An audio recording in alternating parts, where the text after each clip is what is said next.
কিরে,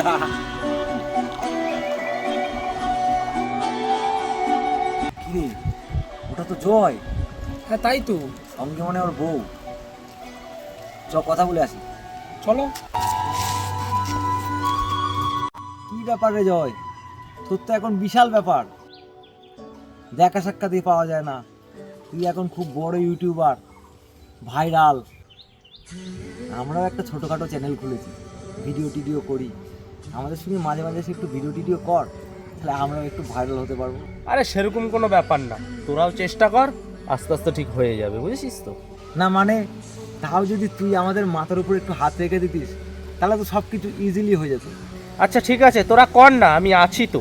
এই তো, আবার আছি তো কেন? দেখ, আমরা সবাই ছোটোবেলার থেকে একসঙ্গে বড় হয়েছি। তুই যদি হেল্প না করিস, তাহলে কে হেল্প করবে আমাদেরকে? আচ্ছা ঠিক আছে, আমি হেল্প করবো খুনি। থ্যাংক ইউ ভাই। তাহলে আয়, সামনের রবিবার দিন সবাই মিলে একসঙ্গে একটা ভিডিও বানাই। রবিবার?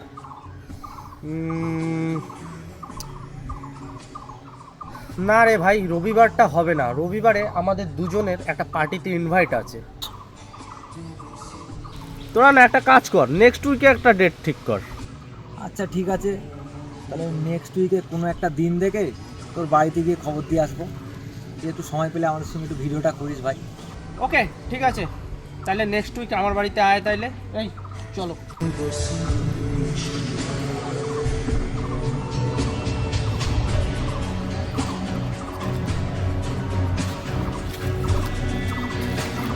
এই, দাঁড়াও তো একটু। তুমি ওদেরকে মিথ্যে কথা বললে কেন? মিথ্যে কথা? কি মিথ্যে কথা? তুমি যে বললে রোববার দিন আমাদের পার্টিতে ইনভাইট আছে, ওই আমাদের তো ওই দিন কোনো পার্টিতে ইনভাইট নেই। পার্টিতে ইনভাইট নেই সেটা আমিও জানি, কিন্তু ওদেরকে মিথ্যে কথাটা বলার কিছু কারণ আছে, বুঝলে? কারণ? কি কারণ? কারণটা হলো, আমি যখন নতুন ভিডিও বানাতাম তখন এরা আমাকে রাস্তাঘাটে কম টিটকারি মারতো না, আমাকে নিয়ে কম হাসাহাসি করতো না।